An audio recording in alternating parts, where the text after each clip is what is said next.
Hello everyone, so today I just want to show you how to use Alias in Linux in combination with um, with Ansible. So because we are working a lot with Ansible, we have a lot of playbooks, but maybe the playbooks that are productive you do not want, and they are stored in different locations. So like I have here, so we can consider each directory a project, and yeah, each project has its own playbooks, its own inventory and everything. And for example, if we have so this one to install Xen servers, to install updates or and create VMs, so those are productive. And when you log into to a machine, you do not want to so like here, normally if I'm connecting here with the root account or any user, you will land in your in your home directory, and from there you have to jump to your directory and execute a playbook. And we can skip those steps by creating an alias for the ones that are very important.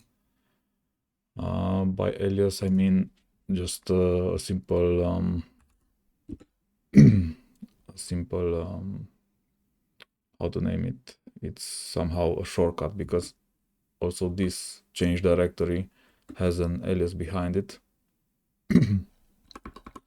And we can create our own aliases, and we can create them system-wide. And to create them system-wide, you just have to create a new file here in, let me just first go here to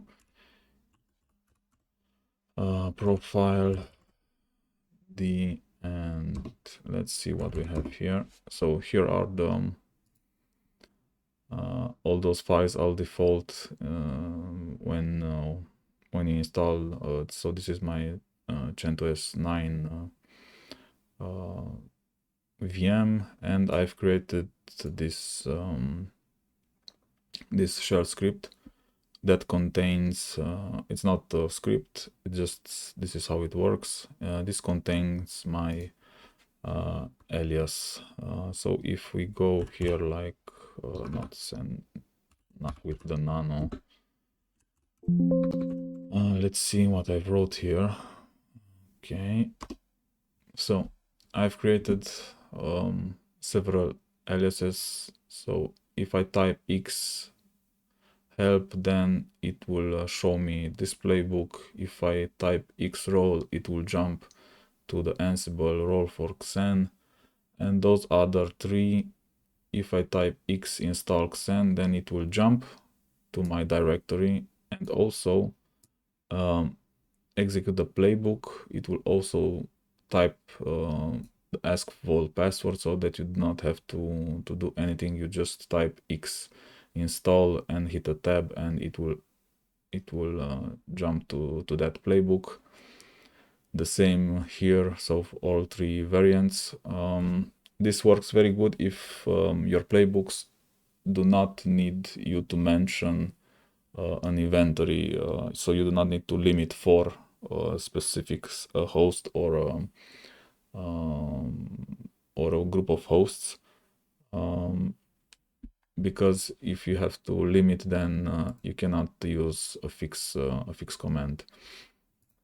Okay, let's see how it works. So you just need to create your file. You can name it however you want. This is how you set the alias, and it is system-wide. If you set them in your current session, so you're logging in and creating them, only after you log back in they will work, so not before that. Okay, let's exit this, and yeah, I had there a few examples, so I can be on any location of the in the system. So I'm not in the Ansible directory. I'm in the root folder where I don't have any playbooks, but if I type x help, for example, it will start the playbook that I created just to show me an information.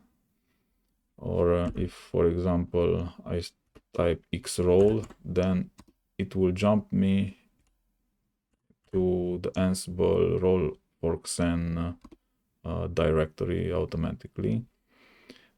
And if I type, for example, x install, it will start the of course, because this playbook requires a vault password. The first thing it will ask for the vault password, and then it will start the playbook.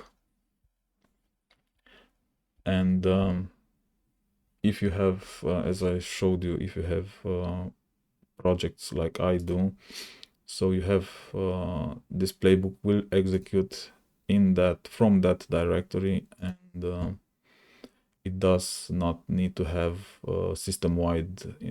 So Ansible doesn't have to have a system-wide inventory. It will just use this inventory. So this is a very good thing, and you can, of course, the best thing here is that you don't have to type so much, and you can get very quickly to your playbooks. Or for example, x update. So this is another playbook, and of course here is the start of the playbook, and you can just, as usual, do all the things that you have to do for the playbook to execute completely.